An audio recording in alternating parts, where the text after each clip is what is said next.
One of the themes actually that I want to touch on is really around the sort of how this happens, how this becomes more important in the financial system. And we have a history of electronic money innovation. People sort of say, well, we already have, electronic money. And that's true in that, like, back when it became possible to send money between banks, an association of private sector actors got together and created something called SWIFT. And that was a electronic messaging system that allowed banks to sort of let each other know what they owed each other. And that was electronic money. That was sort of the birth, but it was essentially a consortium of private sector actors that came up with, in that case, like a centralized technology. And then later in the 70s and the 80s, the sort of, I guess, the electronic money that everyday people became accustomed to were like credit cards or debit cards. It was sort of, I had this thing that wasn't paper money, it wasn't a paper check. It was this sort of electronified kind of concept of money that people could interact with. And similarly there,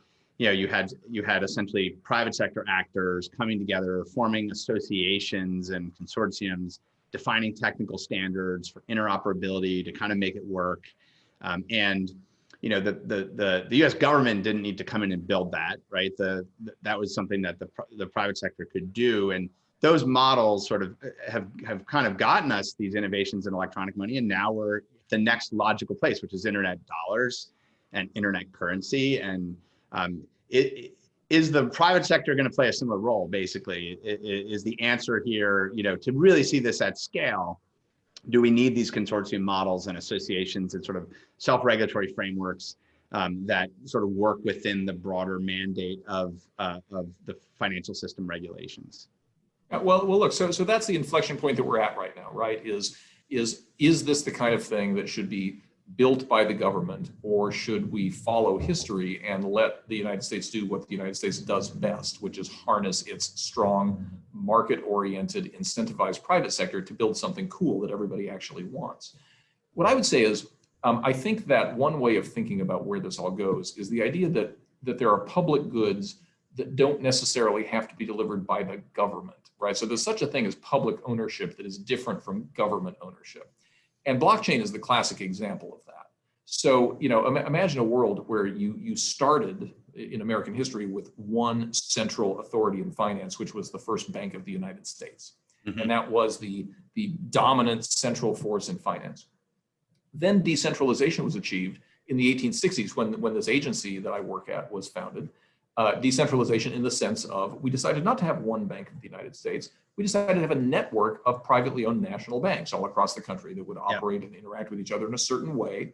But there was now more than one of them, and there were multiple of them in every state, and that was thought to be a good thing. It was more resilient, more accessible to people locally, et cetera, et cetera. Then, as you described, various kinds of money transmission and payments technologies came about, which decentralized the system still further. Yeah. Those banks started creating networks of various kinds, SWIFT as an example. But think about the credit card networks, where what became the Visa network was originally Bank Americard. It was a single entity, right? And then they open sourced it, and those happened. What I always find puzzling when we talk about this is why, given that history, people now believe that the payments system is a government service. It's definitely a public good in the economic sense of there are benefits created by it that cannot be fully captured by the owners. So in that sense, it is a public good.